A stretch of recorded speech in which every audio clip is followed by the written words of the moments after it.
Welcome to day one of the 2021 Small Business Celebration Candidates Showcase. Please welcome to your screen David Printe, Senior Vice President of Strategic Partnerships with the Greater Kansas City Chamber of Commerce. Hello and welcome to day one of the virtual candidate showcase. This is our second year in a row doing this virtually, and we've sort of come full circle. Last year, when the world was shut down, it was about 2 weeks before our in-person candidate showcase. The candidates, the judges, and our team hit pause, took a step back to figure out what was next. We were so glad we were able to smoothly transition to a virtual event. This past year has been all about transitioning and pivoting and trying to figure out everything as we go. We know all of our candidates have had a challenging year, and we want to congratulate all of them and welcome them here today. This was also our first year of introducing the small business superstars to KC. The community told us what business was a superstar to them, and we were glad to honor more than 1,200 businesses across Kansas City. Several of those superstars joined the chamber and are here presenting today and tomorrow as they compete for the Small Business of the Year and our specialty awards. Before we welcome the candidates, though, we want to say thank you to our amazing sponsor and our good friends at American Century Investments. With that, I'd like to introduce my good friend and newly promoted Vice President, Head of Employee Experience at American Century Investments, and here with us in person today, Diane Gallagher. Thank you so much, David. Hello to everyone attending on YouTube, and hello to all of our wonderful candidates taking part today. Kansas City has shown our resilience and adaptability in countless ways over these past 14 months. And American Century is so proud to support this showcase. It's been so important to support small businesses in Greater Kansas City. These small businesses drive our local economy, support local causes, and turn streets and intersections into neighborhoods where people get to know each other and grow their community. They also bring innovation and opportunity. American Century Investments is proud to play a role in that. We're a global asset manager with more than 1,400 employees in 6 offices around the world, including our headquarters right here at 45th and Main Street, right along the streetcar extension. But we were once a small business too. Our late founder, James Stowers Jr., started the company from his 1-bedroom apartment right here in Kansas City on the plaza. As our global reach grows, we know that great businesses and great ideas come from everywhere, especially from Kansas City. As David mentioned, we'll do a Shark Tank style presentation once again this year. Candidates will have 1 minute to give their presentation, followed by 3 minutes to answer the judges' questions. And as always, the judges are anonymous, even in this virtual setting. You'll hear their voices, but you won't be able to see them. So get ready to see some great pitches over the next 2 days and learn about the excellent small businesses competing for our Small Business Awards, culminating with the Mr. K Award. Thanks so much, and I'll turn it back to you, David. Okay, without further ado, let's introduce our first candidate. First candidate focuses on comic books and graphic novels that focus on how to overcome the abuse of power in underserved neighborhoods. That includes Scarlet Knight, a comic with real-life entrepreneur and brand crossovers. The company also creates an app that connects small business to vendor opportunities. Please help me welcome 2923 Comics. Hello, my name is Jaquan Heron. I am the creator and CEO of 2923 Comics. I created 2923 Comics as a dedication to my late grandparents who passed away 4 years ago. I wanted to display the abuse of power in underserved communities and how to overcome them within my art. And while attending different conferences and trade shows, I started to realize that a lot of creators were running into the same issues. They had to utilize multiple resources in order to locate these vending opportunities. And that's when I created Venbu. Venbu is a tech application that helps small, non-enterprise businesses locate and book vending opportunities, but also track their expenses so that they may strategically sell. 2923 Comics wants to change the narrative of how the world looks at creators, flea marketers, antiquers. We're more than overglorified hobbies. And 2923 Comics is changing the conversation. Thank you for listening today. You have a good one.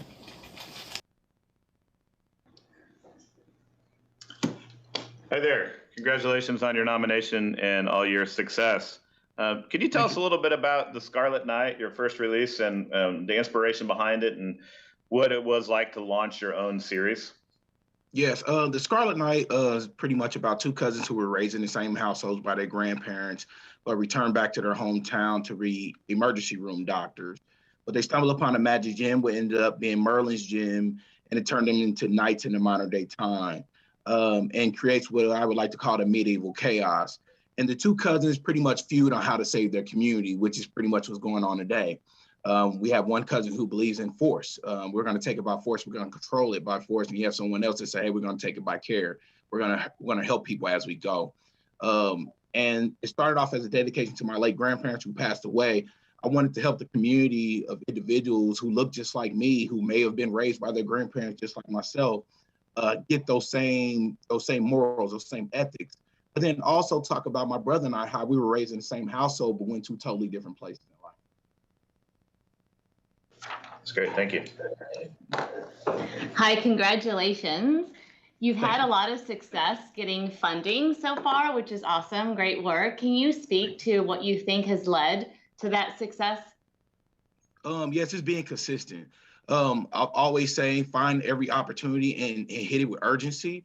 And doing your research, especially when we being a comic book company, I knew going into it that we weren't going to be able to be successful on comic books just alone.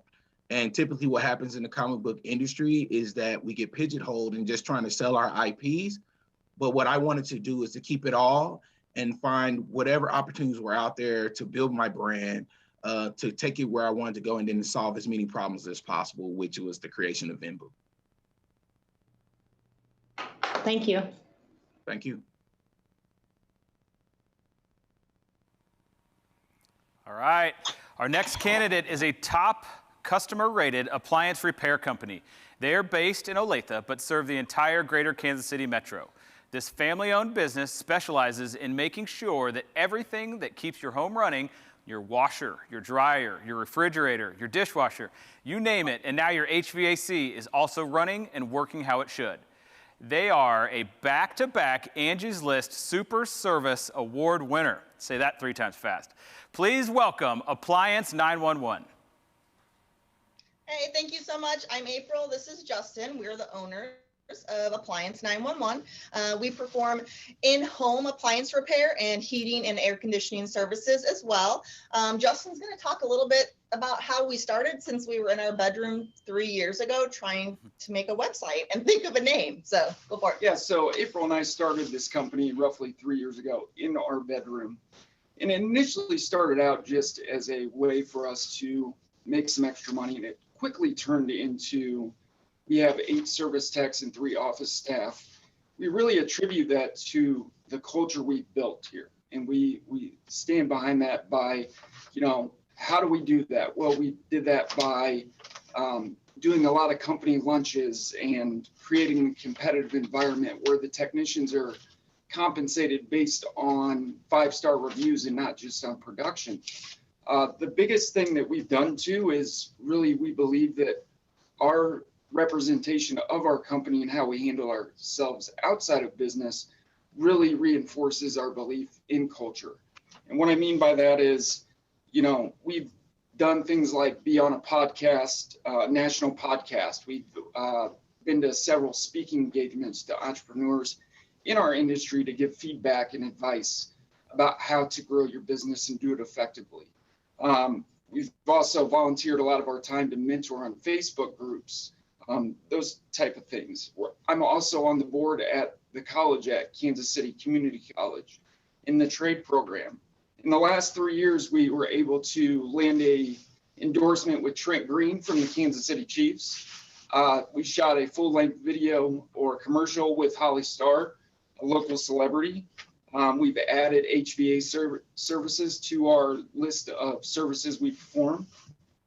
We're also on Appliance Alliance, national podcast, as well as doing ongoing training throughout the country. We actually just got back from Chicago a couple weeks ago, where we talked to other business owners in our industry. We're actually heading to Virginia Beach here in July for another week to do the same. to really raise the bar when it comes to service in our industry. If you guys could excuse me just a second, we got some judges that have some questions. I want to be respectful of the time allotment. I love the good things you're doing. We're going to go ahead and go over to the judges. Hey, congratulations on your success in a short period of time. It seems to be a pretty crowded space with some pretty large competitors. How do you differentiate yourself and compete against those folks? Well, I think we started out saying, why would someone choose us? If I was choosing a service company, there's a ton of people that can fix your refrigerator or your air conditioner. We decided that customer service was going to be what set us apart. So we treat people like they're our family. We always try to do the right thing, even if it means giving a refund or admitting, hey, we made a mistake. So I think that's another big thing is every one of our service techs works on every product, which is very unique. They all work on fridges, washers, dryers, ovens, ice machines, every product on the market. That's really what differentiates us. So if you call for a fridge and you actually have a dryer that's got a problem, you don't have to call and make another appointment for a service tech to come out. I have two quick questions. I don't know if we can get them both in, but one is you have very specific like definitions of what you want out of your culture. I'd love to give just the really quick backstory to why. And then if you could just speak real quickly to your plans for growth in the future. I think part of the reason we're trying to build a culture is we want the people that work for us to know how important they are and that they're the reason that we're here. And we want them to like each other. We surround ourselves with good human beings who are kind and who help each other. And so we try to do a lot of get-togethers and dinners and barbecues, and so that we're all actually friends and they don't dread coming to work. I don't know if you have any other. Well, I would say the other thing too is, trying to lift the bar in the industry to create career opportunities that have compensation to match, to prevent turnover and really show our employees that we care. And I think that's the biggest thing is creating long-term career path type jobs. Thank you. Thanks. All right. Our next candidate, fashion has always made a statement. Our next candidate continues that tradition with affirming apparel and accessories to advance social justice. Those include statement t-shirts and lapel pins with designs inspired by the Black Lives Matter, equal rights, and voter rights movements. The founder's own very personal journey. This candidate calls itself a purposeful lifestyle company striving to support equitable causes in Kansas City and beyond. Please welcome Civic Saint. Hello. As a Black gay man, I was spurred to action after last summer's social unrest. Therefore, Civic Saint donates a portion of our proceeds to organizations that fight for racial and social equity. Next slide, please. As noted, our inaugural collection of statement tees and lapel pins were inspired by my lived experience, but designed to uplift those advancing social justice movements. For example, our survivor pin honors my cancer journey, but survivors of domestic violence and sexual assault have found meaning in it too. Next slide, please. We launched in October 2020 and are currently retailed in Eula and Woodside Village and Do Good Co. in the Crossroads. We've received advice from the entrepreneurs behind Made in KC, Baldwin, Cherry Co., and many more toward the goal of building Civic Saint into a sustainable, high-impact company our community can be proud of. Next slide, please. And with that, I thank you for your time and attention. Hey there. Tell us about launching a lifestyle brand in the middle of a pandemic, the challenges you faced, your mindset as you were going through all that. What was that like? It was difficult. So honestly, I am thankful that we've had the time and space to reflect on what we as a society want for our world. Within that journey, having gone through cancer, having lost both of my parents in 2018 and 2019 while going through treatment, it really pushed me to affirm what's important in my life and to pursue my dream to start an ethical company. So it's been challenging. But I would say that I'm grateful for the opportunity to live my dream. So with that, what would you say is one of the most valuable lessons and or insights that you've learned from this experience? I mean, it's so unique to do this in during a pandemic, and especially with your cause, which is amazing. Tell us more about your lessons. Yeah, I would say persistence is key. Always be talking, or the ABC, so always be chatting about your business. And then the pandemic has pushed me to think about how to start a business that's sustainable, because I saw a lot of larger companies struggle with making payroll and with sustainability. And I want Civic Saint to not only be a force for my economic development, but to empower others from marginalized backgrounds. And part of that commitment means always thinking about what's best for the customer, what's best for the employees, because I don't want Civic Saint to disappear, and I want it to be adaptive and have the ability to sustain whatever comes next in our world. Any other questions? Do you have any specific plans to that point as far as making sure it lives on, Civic Saint? What are your plans going forward? Certainly. So right now I'm working on scaling up and really building a sustainable capsule collection, but I do intend to be a fully fledged lifestyle brand and introduce home goods, artwork, and culinary items as well. I do also want to retail products by other Black, Indigenous, and people of color and other marginalized identities, so that we can really become a one-stop shop for the progressive and purposely minded consumer, which is a growing market base. For Civic Saint alone, there are about 2.1 million of our target customers in the US. Thank you. Thank you. Okay, we're rolling. This next candidate calls itself an UN-agency. They merge executive level marketing with business strategy for small to mid-sized clients. They were founded in 2016 when the founder realized businesses don't have to choose between hiring an in-house employee or an ad agency. She knew there was a better way. Please welcome Crux KC.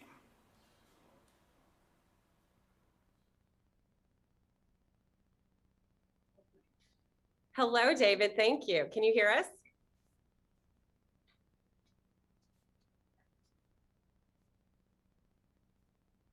Think they can hear us? Yes, we can hear you. Okay. Sorry, we were on at 11:40, so this was a little bit of a shock.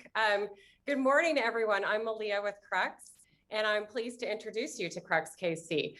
We are Kansas City's only UN-agency, a hybrid of in-house marketing department meets outsourced agency. We call our model door number 3. With Crux, you get a CMO to build your marketing strategy and a talented team of 21 to execute on that strategy with our full service approach. We don't just generate repetitive marketing fluff or knee-jerk campaigns. We entrench ourselves in the business of our clients, working with them to build a complete marketing roadmap that drives results. Our tagline sums it up perfectly. Everything you need, nothing you don't.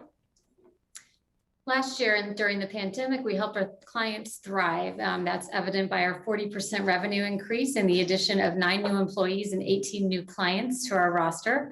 And 2021 is on track to actually eclipse 2020. We've added 16 new clients, 8 new employees, and are proud to report that revenue is up 60%. We want our legacy to stand for more than just our paying client work, which is why we've produced $40,000 in pro bono marketing services since the start of 2020. And in lieu of our holiday party last year, our team raised money and Crux matched, donating more than $3,000 for local community organizations. We'll be donating another $20,000 in client services to our 2021 pro bono client, Casey Shepherd Center.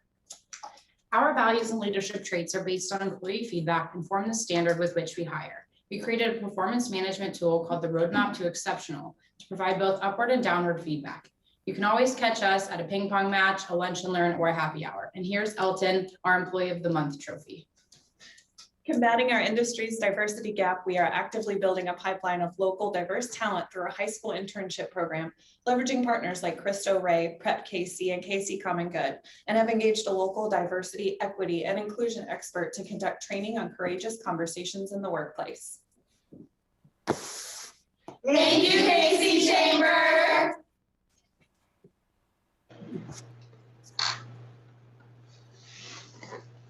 Okay. Congratulations on all your success, your growth. You've grown a lot in employees and sales, and then off with your clients as well. So I have like a two-part question. One is with that growth in clients as well as employees, how can you stay immersed with your? You say you get into your client's business. So how do you do that same service when you've added 18 clients last year, 16 clients this year, and then on top of that?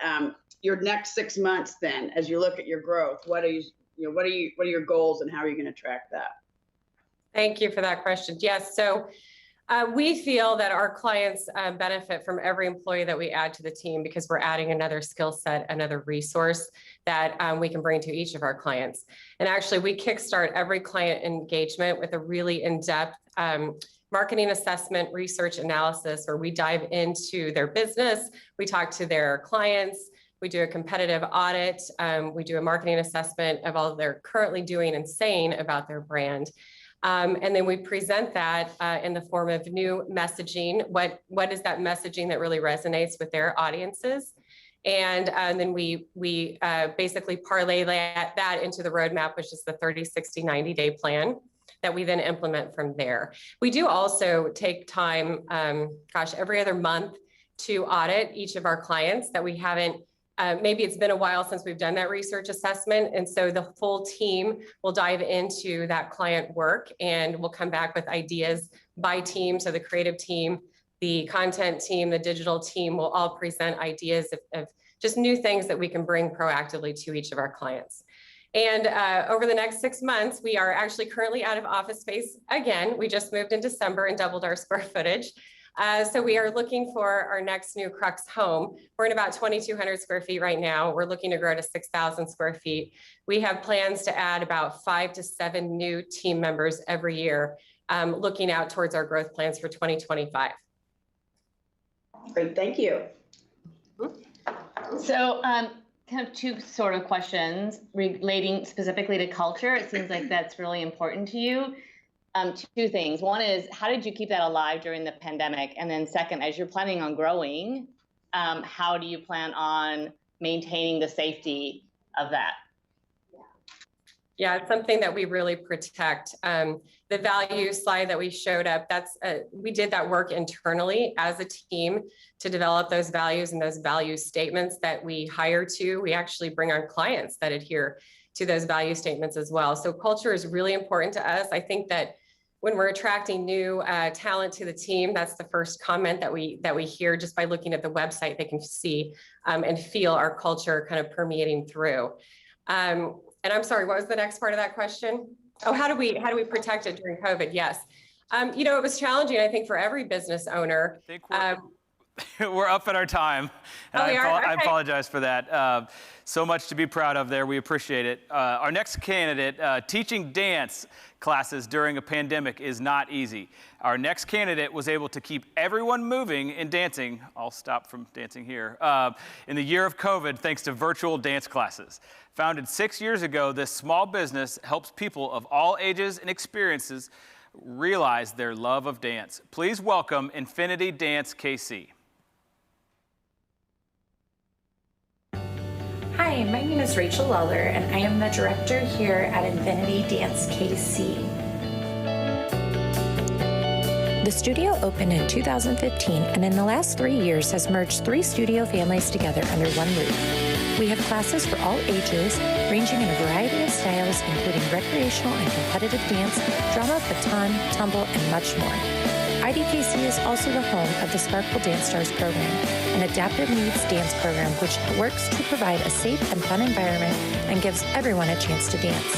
These past 2 seasons have led to challenging times during a global pandemic. The staff has worked together to find innovative ways to continue to share our passion in dance.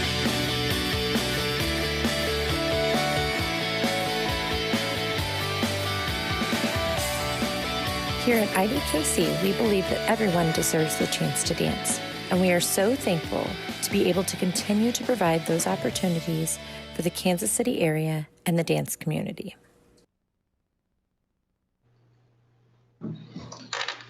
Hi, Rachel. Hello. Your video mentioned, hi, congratulations on your nomination. Your video mentioned merging several dance families, and your application talked about an acquisition you all did in 2018. Can you talk about the challenges those created for you, and what those have done for you in terms of your growth and where what your trajectory is going forward? Yeah, so we opened in 2015. And when we opened, we had one studio floor. So, I mean, that limits how many classes you can have, how many kids you can have inside your studio. So when it hit 2018, we were looking for a new home. And in that time, we found another studio that was looking to kind of retire, you can say. And so we found the perfect fit. They had 3 dance floors. And in that time, I got to come in and help do their recital. So it was a way for me to meet their clientele and kind of introduce myself to them. So then that next summer, we merged everybody together. But then we brought in another studio that was longstanding in the Kansas City community. She had been around for 35 years, I think. She had found out that her building was going to close, and she was looking for a new home for her dance kids. And just by seeing us out in the community, she decided to contact me and ask if she could refer her kids over to us. So in that time, I took her on as one of our staff members too, and we just kind of merged everybody all together as one. So looking as to kind of where we're moving now and what happens next, we've all kind of just blended together as one, and you really don't know who came from where and which group started where. We all just are one big dance family all together now. So we're just moving forward all together. Thanks. Mm-hmm. Thanks, Rachel. Is there anything that you learned during the pandemic that you would reapply and you would keep going now that you probably would not have experienced had it not been for the pandemic? Oh gosh, yeah. So the pandemic, we had to just kind of retrain our brains. I mean, dance is obviously pretty much in person. So we did everything virtual. But a lot of things that we took away from that is we have what's called the Band app. And so we keep our parents and our kids connected through an app that allows us to post videos of the class, their routines, their music, any updates we have. So it's just really keeping those parents and the dancers informed and in the know in everything we do. We also still get to have virtual classes. So we kind of can outreach not just to the Kansas City area, but essentially anywhere. So we'd like to keep those things going as well. Thank you so much, and congratulations. Thank you. All right. Right now, we want to thank the businesses in Greater Kansas City that support the Small Business Celebration. Thank you to our overall small business programming sponsor, Blue Cross and Blue Shield of Kansas City. Blue KC not only supports the celebration, but also supports the community through innovative healthcare tools such as Mindful KC, a mental health tool that helps connect people to mental health and wellness experts, something that has been a big help over this past year. Thanks again to our good friends at Blue KC. All right, pivoting again, this next candidate started as a furniture design company. When COVID hit, this candidate had to change directions and started making masks, selling more than 25,000 in a few weeks. The owner realized he needed to connect with the KC stitching community, and the company has grown since. Please welcome Madison Stitch. Hi, I am John Pryor. I'm the founder of Madison Stitch. We are a leather, wood, and linen handbag company that takes a farm-to-table approach to fashion accessories by platforming the beauty of our local materials and the skills of our local artisan stitchers, most of whom are refugees from Burma and Afghanistan.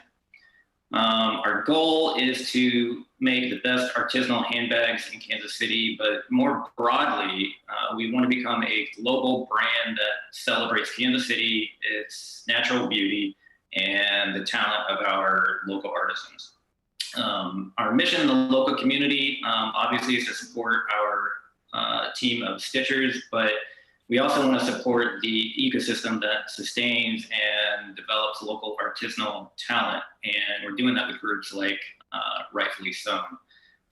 We basically just want to be part of the effort that puts KC on the map as a creative hub. And you can see our work and learn more at madisonstitch.com. Thank you. Well, first of all, congratulations, John. Question for you. What actually inspired you to transition from face mask into actual clutches and purses? Well, really the inspiration was the team of stitchers themselves. Working with them as we were trying to supply the community with face masks showed me that they had really remarkable skills, intelligence, and attitude that wasn't being platformed in the community. So looking at them and what they could do led me to use my business skills to organize and prop them and their abilities up to show to the community. So anytime anybody asks me, like, why did I do this? What motivated me? It was the team of stitchers themselves. Great work that you've done so far. So as you try and build the global brand to represent Kansas City, what do you see as the greatest challenges to get there? Oh, wow. We don't have time to talk about all the challenges, but you know, when you're trying to found essentially a new manufacturing creative hub in America, you're confronted with operational challenges and scaling up. You're confronted with developing new talent. You're confronted with a market that doesn't necessarily want to pay domestic manufactured prices. So there's a lot of things that we have to overcome just in terms of basic business challenges. But we really do that by focusing on the quality of the products, the beauty of the natural materials, the leather, linen, and wood all come from native sources right here in Kansas City or Missouri. And if we can focus on those value propositions, we think we can kind of overcome most of the challenges. Great, thank you. Online ordering and food delivery has never had a bigger year than this past year. Our next candidate makes sure orders from more than 11,000 restaurants nationwide get to their customers. This KC-based business provides on-demand ordering in more than 3,000 cities and offers more payment options than any other e-commerce system. Please welcome Menufy. Good morning. Thank you for the consideration. My name is Jeremy Kuo. I'm the Communications Director and a co-founder of Menufy, and I'm joined by Susan Escher, Menufy's CFO and corporate strategist. So in 2009, Menufy came from the joint vision of a KC restaurant operator and a software engineer who wanted to better connect restaurants to their customers. And we do that by providing a digital toolset that includes an ordering platform that's custom branded to the restaurant. And these tools enable restaurants to focus on what matters the most, which is serving their customers through their own brand, both on and off premise. And throughout the pandemic, our clients relied on us more than ever. So for example, we created curbside and contactless delivery options and QR codes for paperless menu access. And we also responded by growing every department and doubling our headcount within a span of a year. And our growth and success was really only possible because of Kansas City's extraordinary talent pool. And today, we serve more than 500 restaurants in the KC Metro alone. And nationally, we've grown to represent more than 11,000 restaurants across more than 3,000 cities. So essentially, Menufy is a small business supporting many other small businesses nationwide. Thank you so much. Congratulations, Jeremy. I got two questions for you. The first one is, how do you stay ahead in such a competitive market right now? Everything is digital. So how are you all staying ahead? And then my second question is about your employees. I know that you said you've doubled your employee headcount, and how is the culture within Menufy? Okay, so to answer your first question, I'd say that our people are really the primary differentiator here. So more than 80% of our staff have previously worked in the restaurant industry. So we have a really good understanding of restaurant ops, and we can really relate to restaurant pain points. And from a cost perspective, we are a low risk solution for restaurant since we're 100% pay per use with no startup fees and no monthly fees. And we do that by charging a small flat convenience fee for takeout orders instead of a high percentage commission fee, which eats deeper into profit margins, especially on larger tickets. And lastly, if you've never heard about us, it's probably because we're a restaurant first solution. And with this model, we prioritize the restaurant's brand over ManyFi. So that means the restaurant's brand has primacy across all customer touchpoints, and the restaurant owns all the customer data. And it's actually possible that you've already ordered through a restaurant without knowing that it was powered by ManyFi. And to answer your second question about our culture, it has been difficult, to be honest, to maintain a culture, but luckily we were able to remain agile with our digital tool set, and we were able to maintain it through various team events, company-wide events, all online. And we hope to continue doing so until it's safe to return to the office fully. And then once we're able to resume, we'll be resuming our current activities. And we have a great team that lives our values. So you guys have had some pretty amazing growth in the last year, and I'm curious if that was partially in servicing the restaurants that we're all needing to change. And if so, how does that look for your growth moving forward as people come out of COVID and then get back into normalcy? Right, so we did reach an inflection point when our growth accelerated at the start of the pandemic because of how we structured our business model from the start. And for context, when dining rooms closed at the beginning of COVID-19, many consumers shifted their consumption online, and we were able to assist thousands of restaurants with this pivot from on-premise to off-premise. But that being said, we do know that about 100,000 restaurants have closed due to COVID-19, and we remain committed to supporting the industry's post-pandemic recovery. And our growth plan in the meantime does include international expansion, and we're currently considering several new markets. Fantastic, thank you. A lot. This next candidate is an award-winning NetSuite solution provider specializing in consulting, implementation, support, and development of the full range of NetSuite products.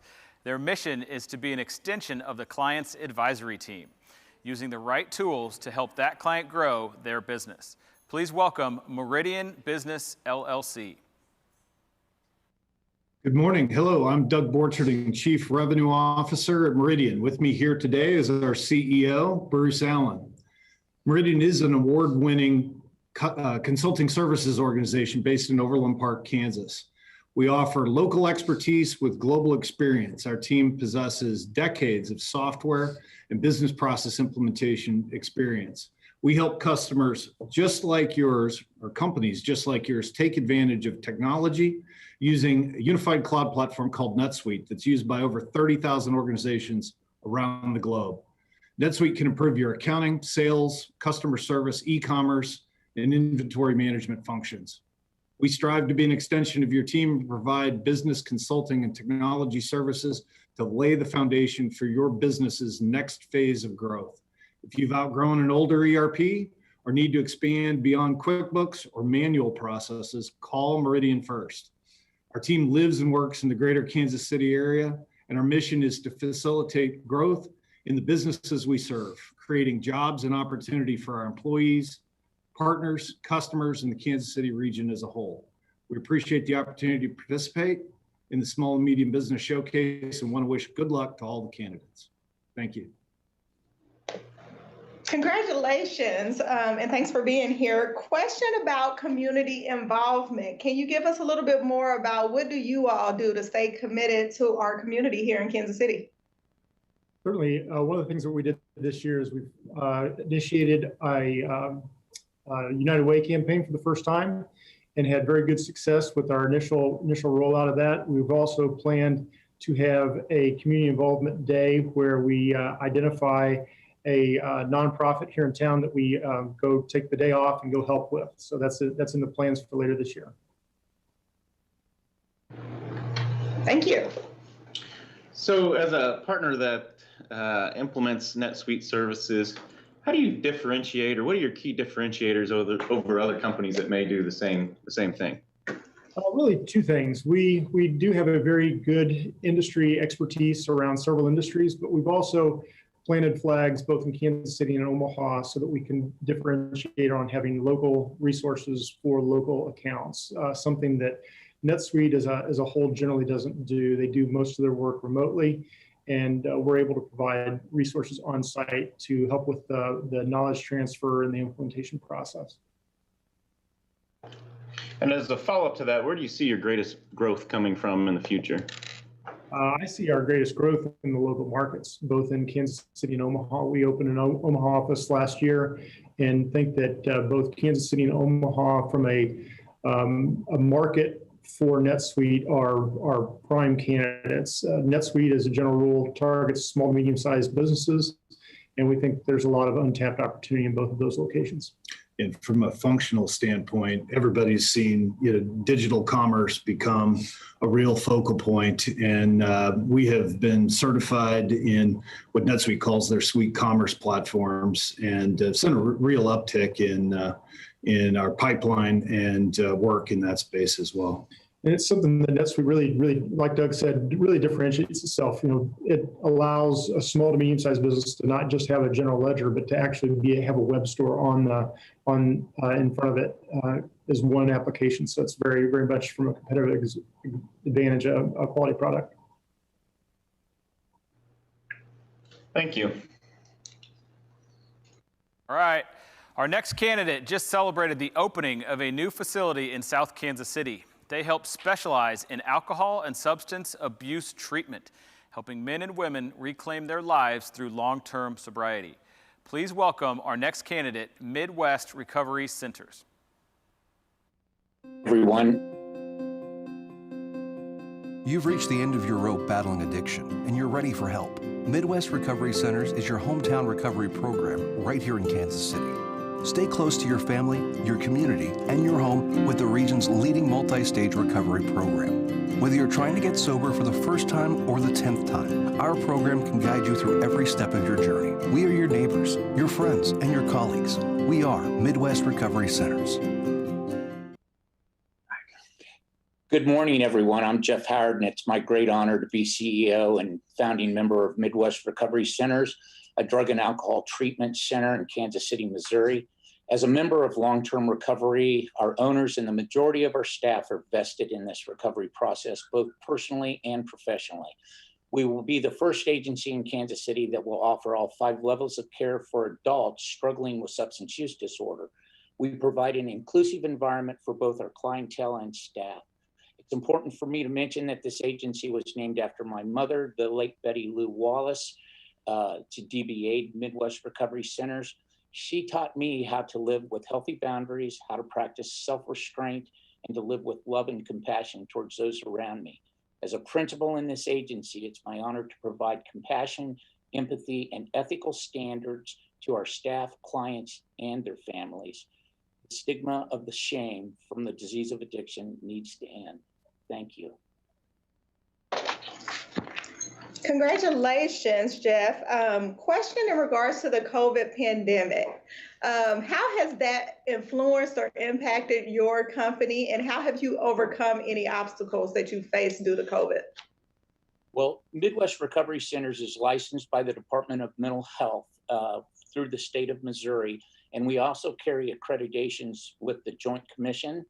And because of that, we have an infection control policy that's built into all of our in-house settings. And so we had to increase and change that as the COVID epidemic expanded and changed. And currently, post-pandemic, we're still utilizing so many of those things that you use in the hospital here in our mental health program.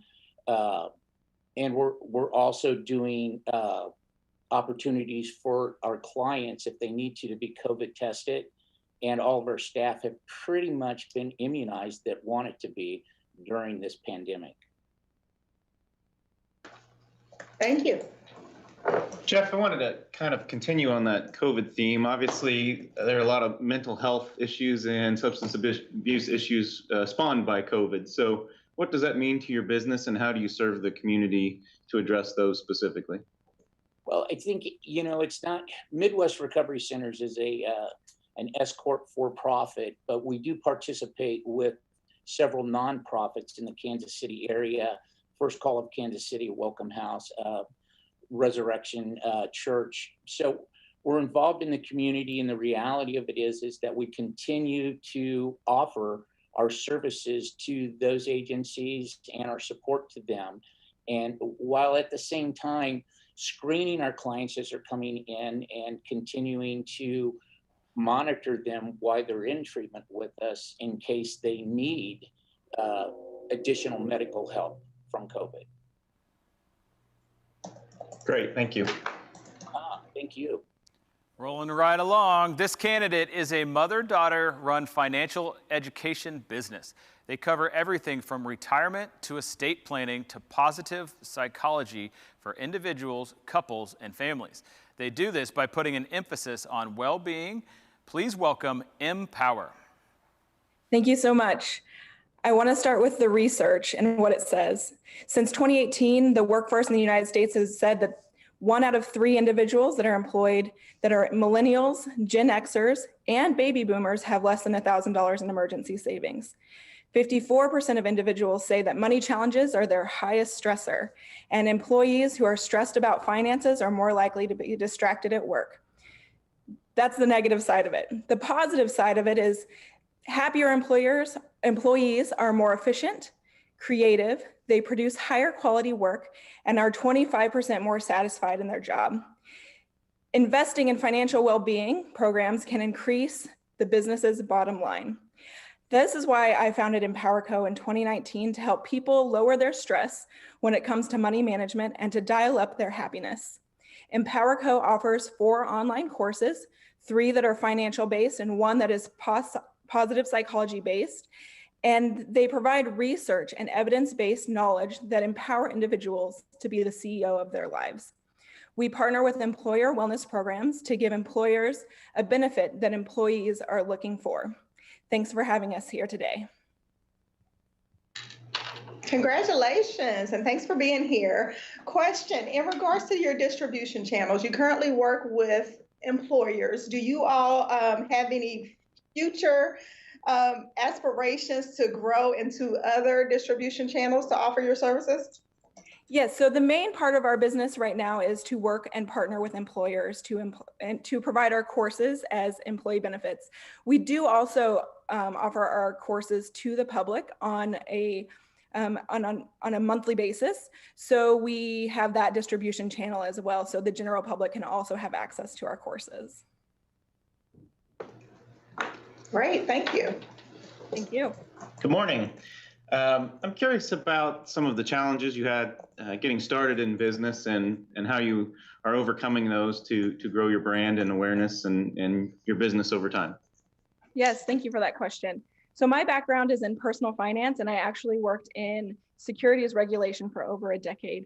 However, partnering with my mom, who is a doctor and a professor emerita from the University of Missouri, where she worked in adult education for over 40 years, has really been the strategic partnership that I needed to have the confidence that in the business and the fact that the information that we're providing is critical for individuals. So, you know, being a young entrepreneur, just having the confidence to step into the arena and put myself behind a brand and to really empower other individuals has been the biggest challenge. But I have stepped into that with stride. I'm so grateful to have this opportunity and platform that I'm creating, and starting out with a new business that is unknown is certainly a challenge, but having the opportunity to network over the last year has really enabled us to gain the partnerships and relationships that we need to work with employers, to give them the resource that they need to provide the information employees are seeking. So being a small business, we've been able to be nimble, and it's been wonderful over the last year to grow in our partnerships. So at the beginning, we were really focused on providing our courses. However, we've added doing webinars and lunch and learns for employers that we partner with as well. So being small and being able to grow organically and with the knowledge that I get from my mom has been invaluable, to say the least. That's great. Congratulations so far. Thank you so much. Our next candidate is a 100% minority and women-owned construction company specializing in earthwork as it relates to land clearing, demolition, excavation, grading, stormwater, utilities, and hauling. Serving the entire greater Kansas City metro area, please welcome Parrish & Sons Construction.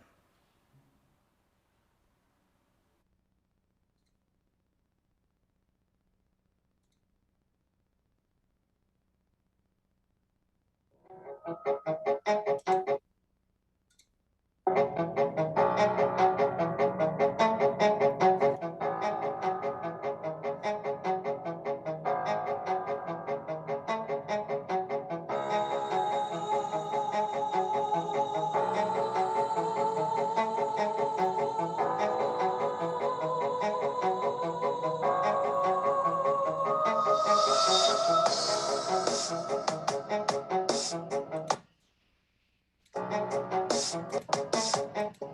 name is Fatima Parrish, owner of Parrish & Sons Construction.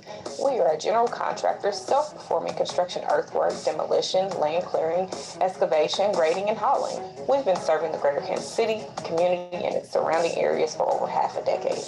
We pride ourselves in a safety-first mentality, quality, innovation, productivity is what we tell our teams, and they imply a trickle-down effect. We continue to serve our communities by partnering up with companies or individual organizations like Big Brothers Big Sisters. We bring in interns, we mentor them, and give them that real-world work experience. And on top of that, we partnered and took advantage of the Kansas City Strategic Partnership Program classes they've offered, the first and the third. We developed tremendous relationships and even doing work out at the airport.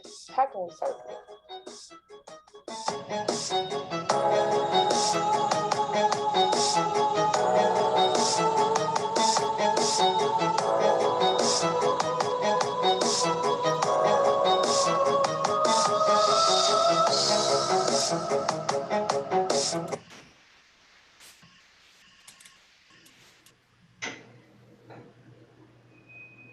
Congratulations on this nomination, and we appreciate all the things we're doing in the community. I have a question for you, though. Post-pandemic now, a lot of businesses plan for best case, worst case, and now we have to take pandemic into account. What are some of the strategies that you guys are doing to continue to stay competitive now as far as the continual growth that you're looking for?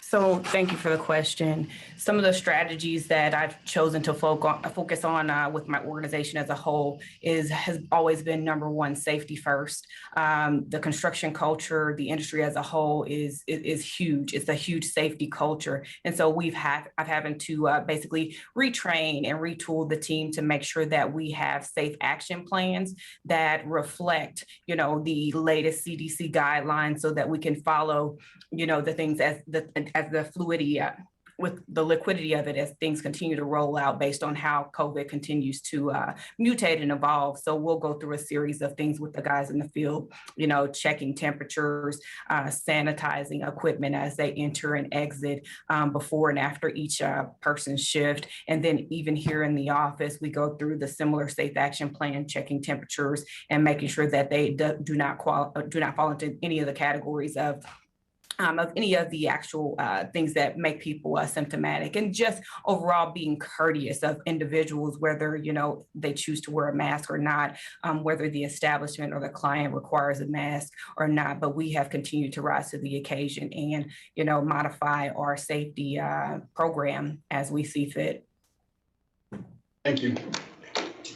Yes, congratulations. I saw that you actually grew up watching your parents run a family HVAC business. Can you tell us a little bit about how your valuable insights from that perspective has impacted your company and your culture? So from the beginning, watching, mom and pop and seeing the value of hard work and dedication and how that plays a major piece into the growth of a business. And when you share a partnership of someone who is, your life, mate, your companion, and you see them go through the ebbs and flows of, modifying the business strategy to make sure that we can make a difference or we can serve individuals, family members, neighbors, individuals from the church, to give them an affordable service. So number one, affordable service and making sure that we can do it in a way that will allow us to still be profitable and stay in business. And then number two, being able to provide employment to individuals who, are just eager to be a part of the change and, in need of employment or wanting to learn about a certain skill set. And so it's been exciting, just to see it, real life growing up, the ebbs and flows, what goes into the day to day. And when, you're given, lemons, what do? We make lemonade instead of, wallowing in, the sourness that comes with lemons. So a lot of benefits, when I think back on, how things were growing up and going with my dad on calls, and then still being able to handle the legal aspect, the in the field aspect, and the accounting that I watched my mom do to make sure the books were in check. So a lot of growth, a lot of greatness that I'd like to give thanks and kudos to my parents for establishing with me at an early age. Last year was full of lemonade, so we can all appreciate that. We're going to take a minute and pause once again and thank the businesses in Greater Kansas City that support the Small Business Celebration. Special thanks to our overall small business programming sponsor, Evergy, which has been a part of the celebration for a long time. Evergy provides resources and tools to help small business across the region thrive and grow. Thank you once again to Evergy. Okay, we're chopping some wood. Candidate number 12, running a movie theater during a global pandemic is not easy. Our next candidate is Kansas City's Independent Movie Theater, offering the most diverse film programming in the region. They're located in the heart of North Kansas City. Please welcome Screenland Theaters. Robert's one of the owners of Screenland Armour Theater, located in the historic 1928 Armour Theater, one of the very first theaters in all of Kansas City. Since taking over operations in 2012, we expanded our footprint to include 4 digital screens and launched the area's largest film fest, Panic Fest, which has become one of the top genre festivals in the entire world. In addition to our film programming, we work diligently with our film community to educate and inspire with discussions and showcases that broaden our perspectives. In addition, we also offer our screens to local filmmakers and students so that their voices can be heard. Over the last year, our industry was one of the most impacted during COVID. Even during the most difficult times, we continued to lead with innovations.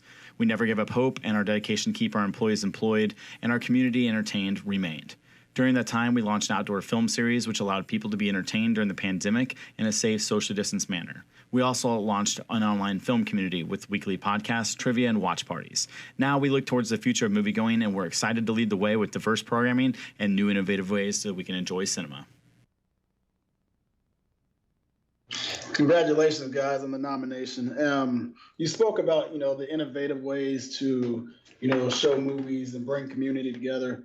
Can you talk a little bit more, just now that things are about to open back up? People have been conditioned to be at home watching films, movies.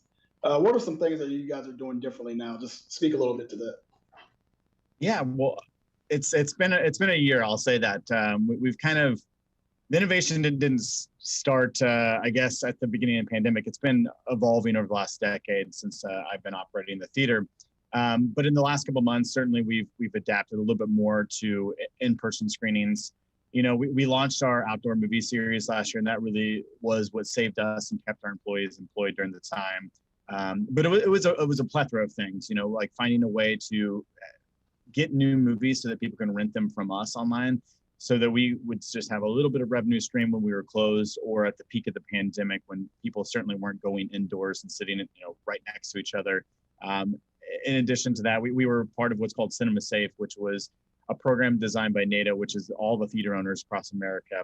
We helped innovate and create the guidelines so people could return to movie theaters. And part of that, included spacing between guests and how much spacing, what the occupancy level would look like, mask requirements and things of that nature. But we were one of the first theaters in all the country that reopened indoors. So we were kind of like the guinea pig that did all these new innovative ways that would make people feel safe and comfortable.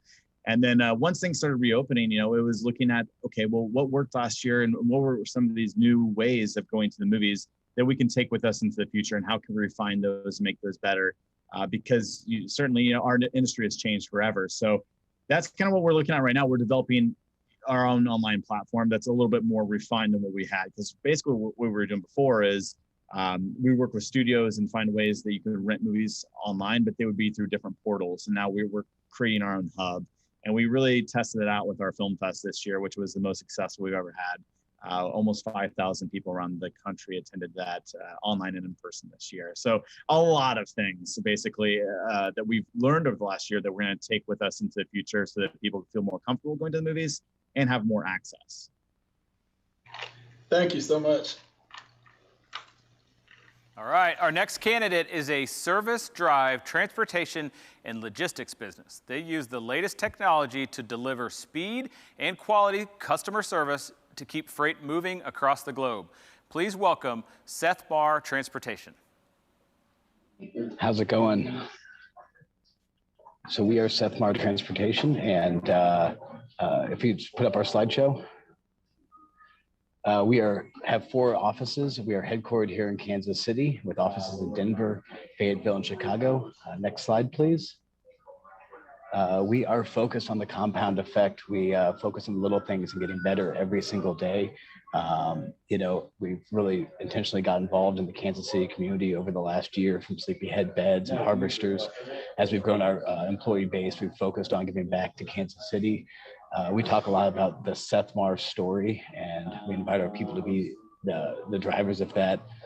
It's the story, the perception, and the expectations that that perception creates. And, we look better together every day. Next slide. And these, I just want to touch on some of our core values. Great is not good enough. Next slide. And the why behind our business. Well, congratulations. Mr. K was all about community. It's one of the 3 pillars that is exemplified here in the award. Can you share with us what ways you're engaged in the community? Yeah, absolutely. We've hired about 8 people locally in the last 4 months, with another 6 to 8 to hire all the way out planned through August. And so with that, we've really grown our base as far as, like I said, Harvesters, Sleepyhead Beds. We've been rolled to run some races as a company to focus on the health of people, but also staffing to get back to the company and the community. Okay. Congratulations on your nomination. As you guys continue to expand and grow now that things are opening back up, as far as from just a strategy to position yourself in the transportation space, what are some things that you're doing to kind of head off your competition? Because it is busy out there. No, absolutely. And freight is very commoditized. And that's why we really hang our hat on our people. People make the difference. I think fundamentally people will always want to do business with people.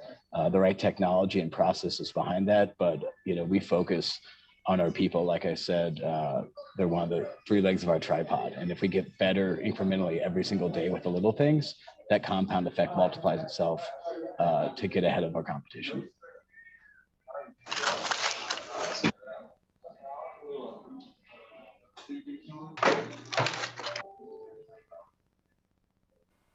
Okay, we got it. Our next candidate calls themselves Kryptonite for Sharks. They specialize in shark repellent jewelry, using science to help you lose the fear and love the ocean, even here in the Midwest. Please welcome Sharkoff. David. Hi, I'm Shay Geist. And I'm Jeff Geist. And our company is Sharkoff, the world's first proven shark repellent jewelry. You heard that right. This repels sharks. What problem does Sharkoff solve? Even if you live at the beach, the idea that you would be bitten by a shark is incredibly rare. You're more likely to die by lightning strike or icicle or cow. The real problem is fear. 9 out of 10 people are afraid of sharks. That's 600 million scared people spending $3.7 trillion at the beach every year. And we're here to take a bite out of that market. That with our solution, Sharkoff, proven shark repellent jewelry, that, like David said, is kryptonite for sharks. So despite a global pandemic last year, lockdowns and closed beaches, we not only survived, but thrived, nearly doubling our sales from the previous year. And as a Latina-owned company, we are dedicated to reaching out and using and sharing what we've learned with our local entrepreneur community and by participating in virtual middle school career fairs. We are also donating 10% of our profits to the Ocean Voyages Institute. Removed over 240,000 pounds of plastic from our oceans. Sharkoff's mission is to help protect people, save sharks, clean up the ocean, all while making money and having fun. Thank you. Congratulations, guys. So you spoke a little bit about the growth of your organization through the pandemic, post-pandemic. What are your strategies, marketing strategies look like now going forward to continue that growth? I'm assuming you have an increased online presence that will probably grow, but can you speak a little bit about that? Yeah, some of the things that we discovered during the pandemic are that we are really good on TikTok and Instagram Reels. So we've really been focusing on that this year, and that has brought a tremendous amount of exposure. And one of the ways we survived during the pandemic was really by locating or geofencing on the coasts, because people, our normal customers here in the middle of the country, weren't traveling. So, and everybody's going to be traveling, but we still want to make sure we hit them while they're there. Thank you. So as you continue to grow, can you talk a little bit about your plans for building an inclusive workplace? Yeah, absolutely. Being Latina from the West Side here of Kansas City, it's super important to me to find talented women and individuals of color and make sure that not only are we choosing them when we begin to hire, but that we are giving them priority when we are making choices about who our suppliers and partners are going to be. So that'll always be part of our plan. Good. Thank you. All right, thanks, Sharkoff. From escape rooms to axe-throwing venues to tiki bars, our next candidate has the social scene covered. This KC-based business is the operating group for entertainment locations across the nation, including Wichita, Honolulu, Nashville, Seattle, and Portland. Their goal is to bring people together for extraordinary experiences and to have fun. Please welcome Swell Spark. A busy year at Swell Spark. The last 12 months have been the year of creating formative partnerships to cement our place here in Kansas City. So what's that look like? It looks like donating escape rooms to foster families through the KC Kansas Angels in an effort to help create trust among families who are learning how to be families. It looks like Match Day Mayhem at Breakout KC, the first escape room in the United States in partnership with a professional sports organization, Sporting KC. It looks like the distribution of over 12,000 bottles of hand sanitizer through our good friends at J. Rieger & Co.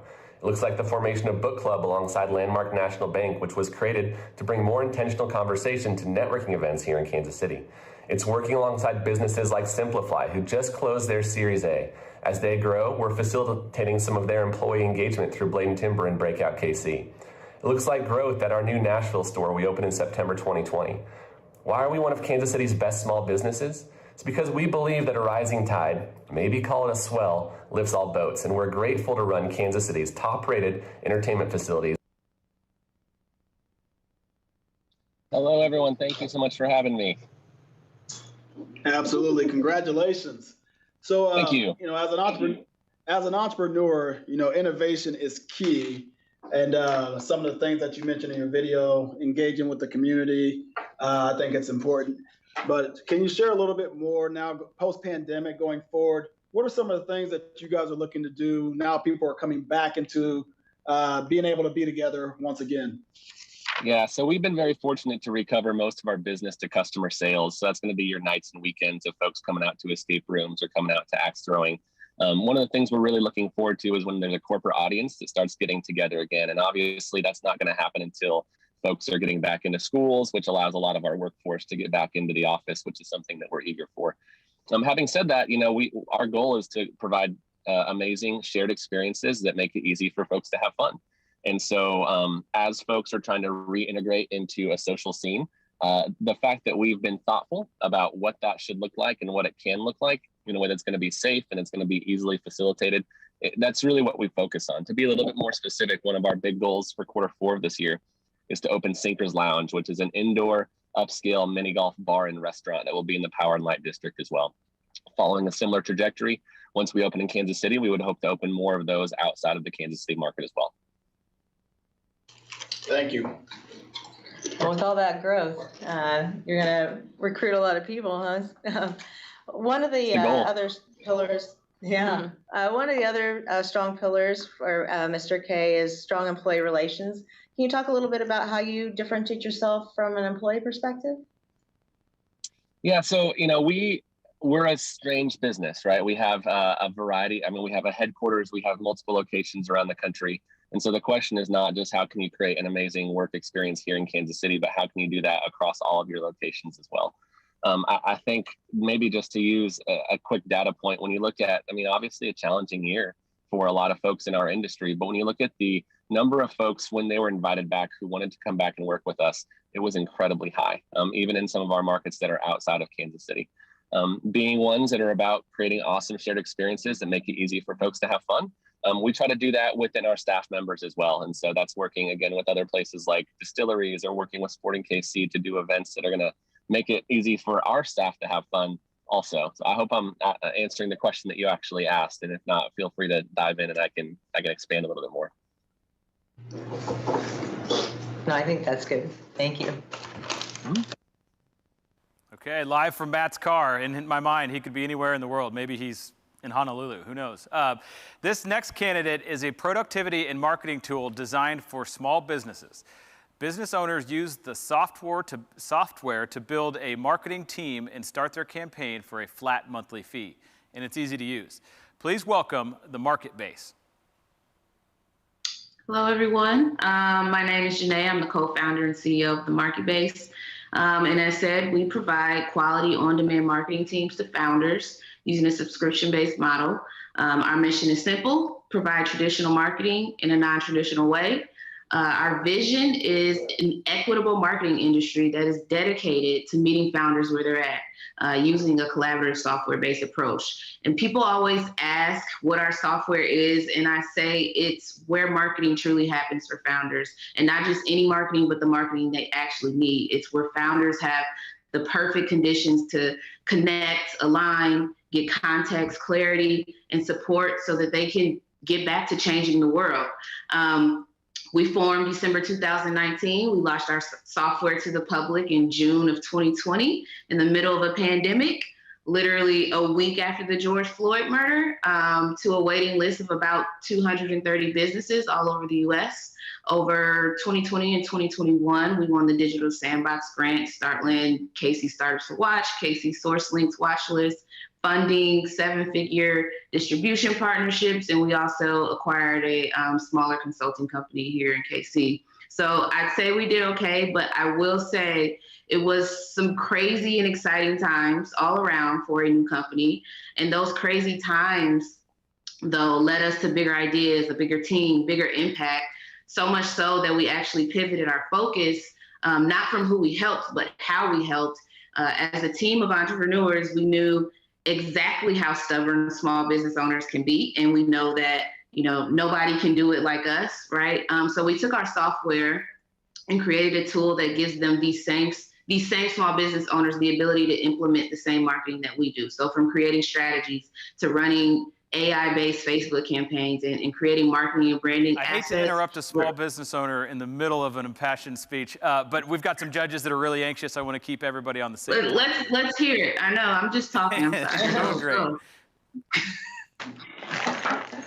Hey, Janae, congratulations on all your recognition and your nomination here. Hopefully my question will give you a chance to expand upon what you were saying. I know you're in a pretty crowded space. Can you talk more about the challenges you faced and how you differentiate yourself from the competition? I think, yes, we are. This is a super saturated industry. I don't feel like we really so much so focused on setting ourselves apart as much as we did on our mission. And that's worked for us because that drives our decisions, that drives how we help people, you know, that drives the team members and the culture that we have internally. So we don't necessarily have to say, this is how we stand out. People feel it. Great, thanks. Hello, you mentioned that you use a flat fee service for your customers, which is a bit unique in the marketing and tech industry. How do you balance kind of increasing customer demand and requests with your agency costs in a flat fee model? Well, the use and what you're getting is pretty standardized. The experience is standardized across every user. So when they sign up, they know exactly what they're going to get and how they're going to get it, which gives them the autonomy to kind of use their marketing system how they need, with as much or as little as involvement as desired. But we're going to work the same way no matter if you're a small mom and pop or a solopreneur, as we do with a Fortune 500 marketing team that outsources us for marketing tasks. So because we're set up that way, we don't really have to battle that. That's not really an issue. You mentioned that, I think on your website, I saw that you guys moved from maybe the DC area or into Kansas City. Can you talk about why the Kansas City market attracted you and what challenges? This is my favorite question. I'm so glad you asked this. This is my favorite question. So yes, we started out as a full service digital marketing agency working with larger corporations in DC, doing projects with like Nike, New York Fashion Week, the big guys. And we wanted to focus on smaller companies that we truly felt like we could make impact in their business, in their lives, and connect. And there's just so much bureaucracy with these large companies. And my co-founder, who is the developer and created the software, actually went to school here, went to college here, grew up here. We were looking for somewhere where we could grow, where we would be embraced, where we wouldn't just kind of fall into the noise. We also were doing a lot of research on the different metros over the US as far as tech companies and the ecosystems, and boom, Kansas City came out on top every time in every department. So, and it was an awesome decision. It was the best decision we ever made. So happy to be here. Perfect. Aw, thank you. Perfect.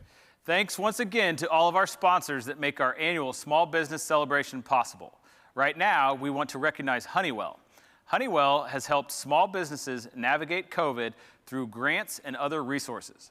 They are sponsors of the Honeywell Fan Favorite Award today, so don't forget to vote for your Honeywell Fan Favorite from today's presentations after all the candidates present.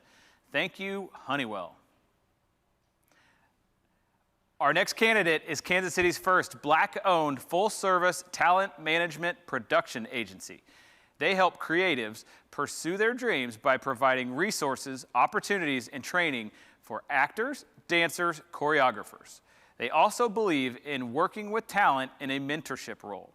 Please welcome the Next Page Agency. Are you ready? Are you ready? Are you ready?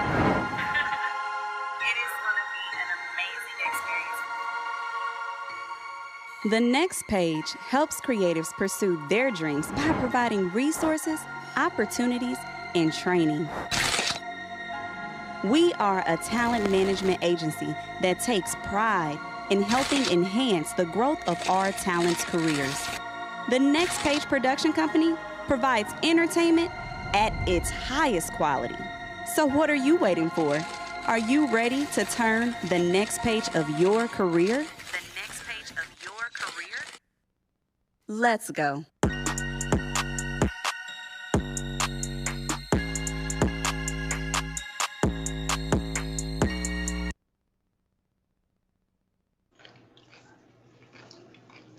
Hi, congratulations.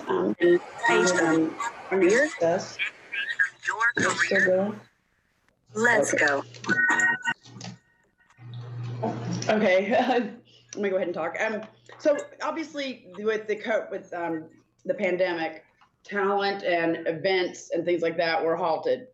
So how did you guys survive through that and take care of your talent? And take care of your talent and events. Thank you so much. Okay. That's a great question. Hello, everyone. My name is Elena Page Thomas, and I'm the founder and CEO of the Next Page Talent Agency. Our business actually started in 2019. So how did you guys survive through that and take care of your talent? During COVID-19, we were in Washington, D.C., and that's when the world shut down. And so we said that we were going to pivot our company. And so it was time for us to change to a talent business. And things like that were halted. So how did you guys survive through that and take care of your talent? And take care of your talent. A diverse package of professional development for creative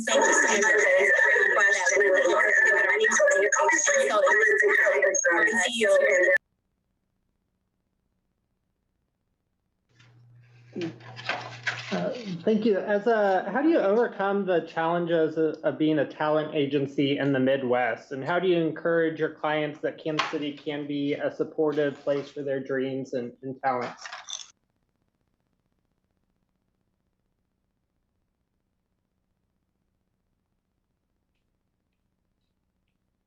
Thank you. How do you overcome the challenges of being a talent agency in the Midwest? And how do you encourage your clients that Kansas City can be a supportive place for their dreams and talents? That's a great question. Thank you so much. I would love to introduce Karis Hargington, who is our Executive Director, to answer that question. Greetings, everyone, and thank you all so much for considering us. Of being a talent agency in the Midwest, and how do you encourage your clients that Kansas City can be a supportive place for their dreams and talents? Our goal at the next page is to highlight the amazing artistry that we have here in Kansas City. We are riddled with talent. I think that people see us as a very jazz-centered, entertainment-centered city, but we have amazing actors, dancers, singers, comedians, and models, not just at the Next Page Talent Agency, but all throughout the city. So our goal at the Next Page was to make sure that we could hone in on some of that artistry and highlight it here in Kansas City. We want this to be an artistic destination spot. We are on par with Miami, New York, Chicago, and even Atlanta. And we understand that the opportunities do exist. And I think that COVID has given us a really amazing opportunity to make that pivot. We don't have to be in New York to get those great opportunities. We're now able to lead our talent to those cities and produce it on par with whatever the amazing talent across the coast are.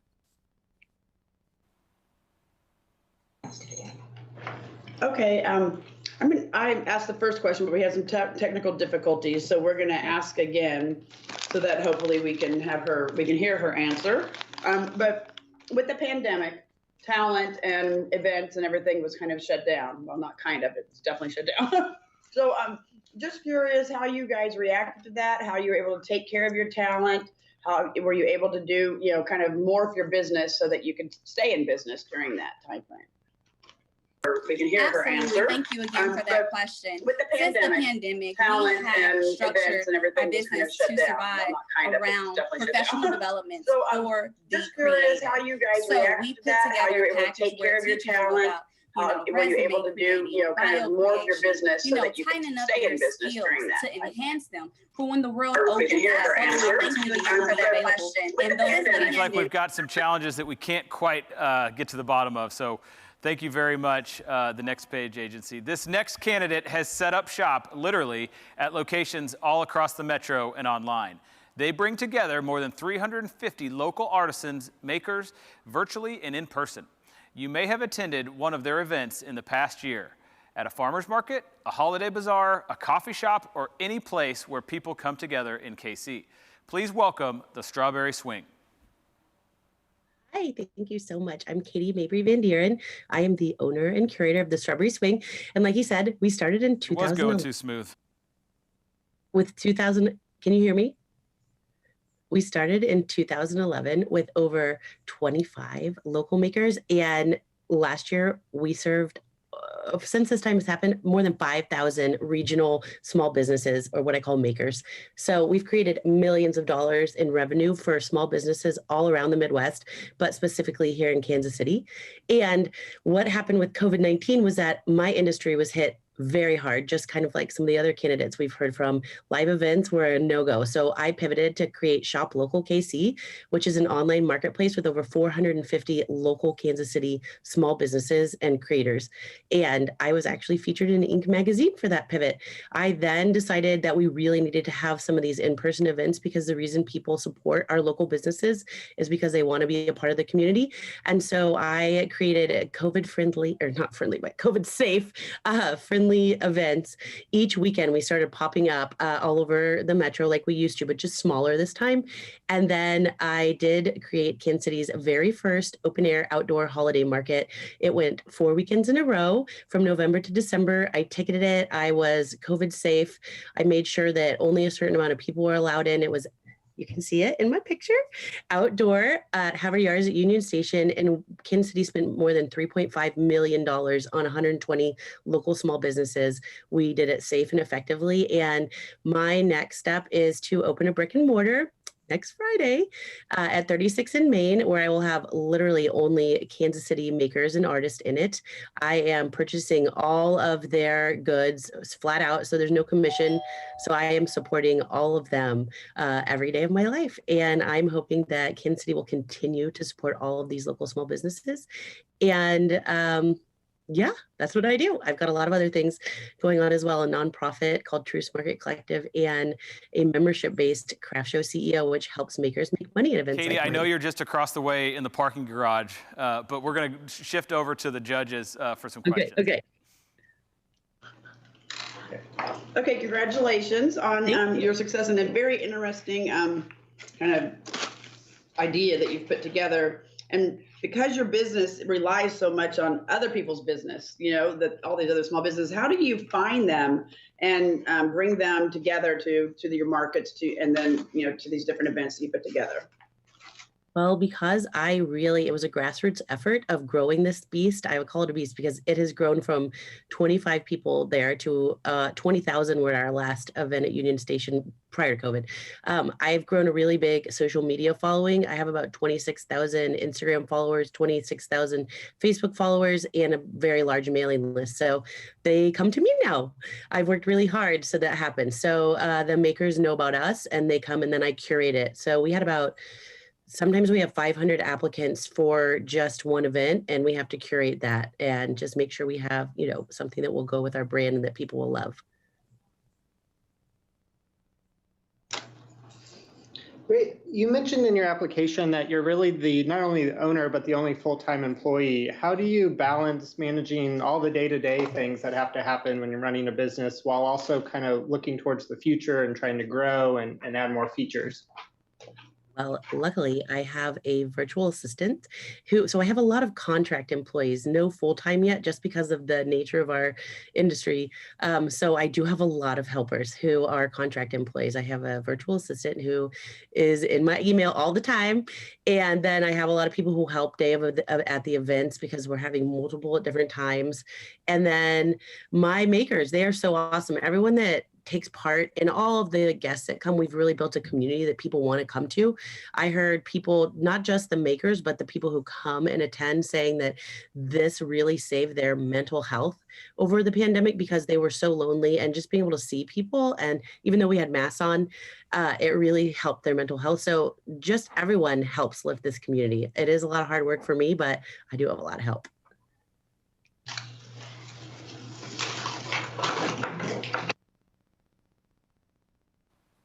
Over to me. Okay, our final candidate is focused on filling the gap when it comes to girls in sports, combining style with function. This woman-owned business creates shoes and apparel for girls and women in non-traditional sports. Please welcome Yes Athletics. Good afternoon. Thank you for your time today. My name is Deb North, and I am the founder of Yes Athletics. Next slide, please. My daughter she wanted to try wrestling, and she was one of the only girls in the room at the time. It's a very growing sport. It took a lot of bravery for her to do that. She really inspired me. And throughout that journey, we discovered that there are no shoes for girls. So as a result, we created shoes specifically made for girls in the sport of wrestling. Next slide, please. This is an example of our shoe. It's the Defiant One. It was born and we officially launched October of 2020. Next slide, please. Next slide, please.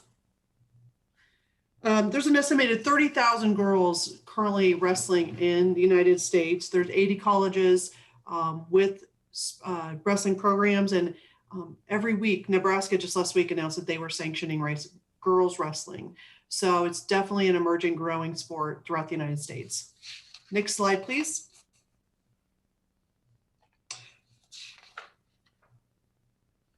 Next slide, please.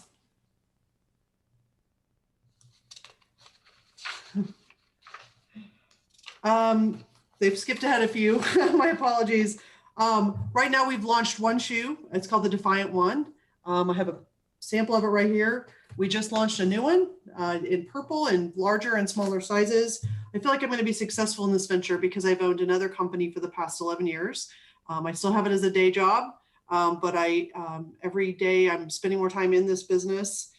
We are launching another shoe this summer geared towards girls 14 and up. Right now, our shoes are geared towards age 4 to 14, as well as into other markets such as MMA and powerlifting. And thank you for your time today. Okay, thank you, and congratulations on the startup and success. Again, very interesting. But I wondered, considering you come from a background of placement agency and executive search, how did you navigate the supply chain to find a vendor and get your shoes even produced? So I was very passionate about finding local vendors in the Kansas City market. So I reached out to North Point as well as their sister company Beyond Warehouse. I honestly was just honest and said, I'm new to this. I don't know what I'm doing. And they honestly held my hand throughout the entire process. But that just speaks to Kansas City's entrepreneurial community. I mean, you just have the humility to say, I don't know what I'm doing. And they will help you and guide you through that process. So they've been amazing partners.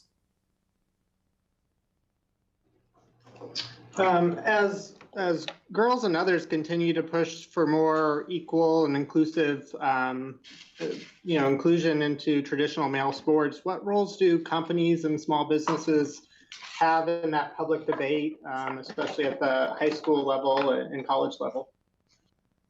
I think we're just seen as mentors and advocates to help them continue to be brave and step out there to do those sports. I know another emerging sport is flag football and football for girls.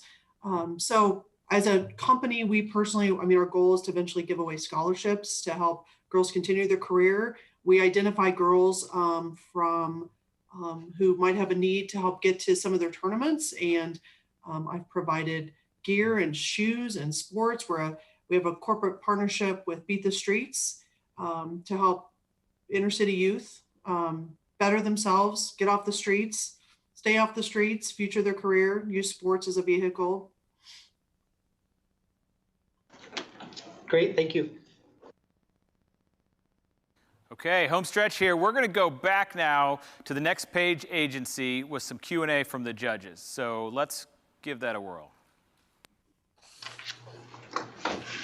Okay, third time is a charm here. And so we are going to ask you this question again about during, with the pandemic and COVID, how are you able to take care of your talent, keep them with you if you did, and then also maybe provide some events and take care of that entire market? So you guys stayed in business.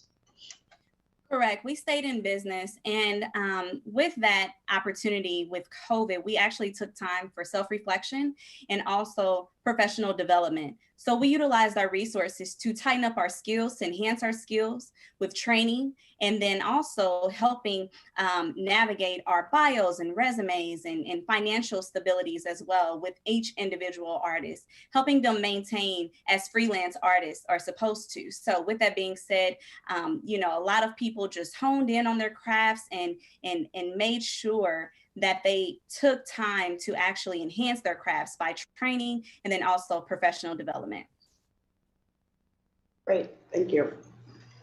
And then I'll ask my question one more time. How do you overcome the challenges of being a talent agency in the Midwest? And how do you kind of encourage your clients that Kansas City can be a supportive place for them? While COVID was definitely a challenge for all of us, it did give creatives an opportunity to take a deeper dive, like Elena said, to talk about professional development, but also to look at creative ways to put your artistry out there to be noticed. So it's no longer necessary to go to the Chicagos or New Yorks or LAs or Atlantas to be seen. Now we have those online virtual opportunities to be able to submit to organizations that are not here close to us and still be able to offer a virtual presence. So we've been able to do amazing things with talent to allow them to merge their passion and their purposes and then create their profession from those two things. And now we feel like to really tone in the Midwest. You know, we see on television all the time how there are a lot of films and productions that are not specifically shot here in Kansas City that are about Kansas City. And so we want to change that narrative here with the next page. And we want to give our talent here in Kansas City a chance by crossing those bridges between those gaps with other cities as well. So what we're doing is creating an entire industry right here in Kansas City by crossing those bridges. Awesome. Thank you. Appreciate it. Thank you so much. Thank you all. Sorry about the technical difficulty. I'm so glad we could make that happen and hear from you all and the judges. That's fantastic. Once again, thank you to our sponsors for making this happen. Our presenting sponsor for today and tomorrow is American Century Investment. We're so pleased to be able to work with Diane Gallagher and the entire team at American Century to continue the tradition and success of the Small Business Celebration, especially when we are doing things virtually for the second year in a row. Thank you to American Century and to all of our sponsors today. I'm now going to introduce Joe Reardon, President of the Chamber. Please welcome to your screen Joe Reardon, President and CEO of the Greater Kansas City Chamber of Commerce. Once again, give a big virtual round of applause for all of our Day One candidates. Look, we know this year has been a tough one for all of us, but we appreciate your participation in this great event. Watching today's virtual presentation was exciting and inspiring. It's incredible to see how the candidates are making it through the COVID economy and showing exceptional service to their clients and customers while doing it. This shows the future is bright for all of us in Kansas City. And thanks to you, all of our attendees. Even though this is another year where we couldn't do it in person, the support you're showing these small businesses is tremendous. And thanks again to our virtual showcase sponsor, American Century Investment. American Century continues to support this celebration and cheer on our small businesses as they compete, even virtually. So this was day one, and we invite you all back to do it again tomorrow for day two of our virtual showcase, virtual candidate showcase. And don't forget, after each presentation, you'll be emailed a link to vote for the presentation you liked the most. The candidate with the most votes will receive the Honeywell Fan Favorite Award. If you registered for this event, keep an eye on your inbox.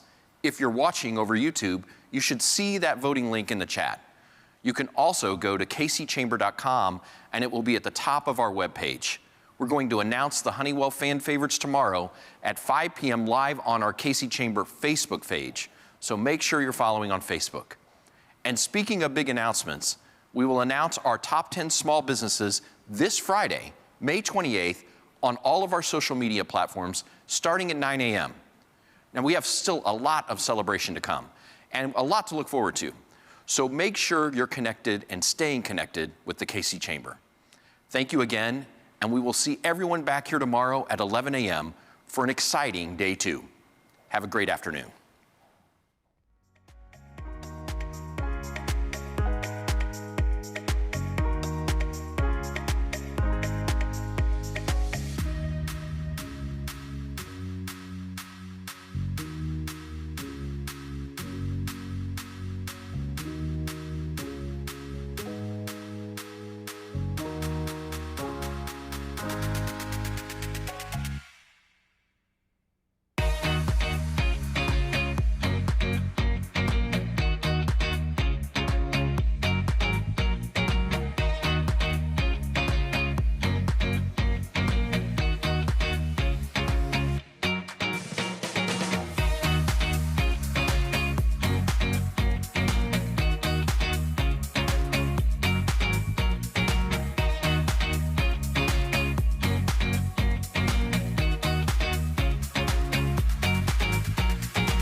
you.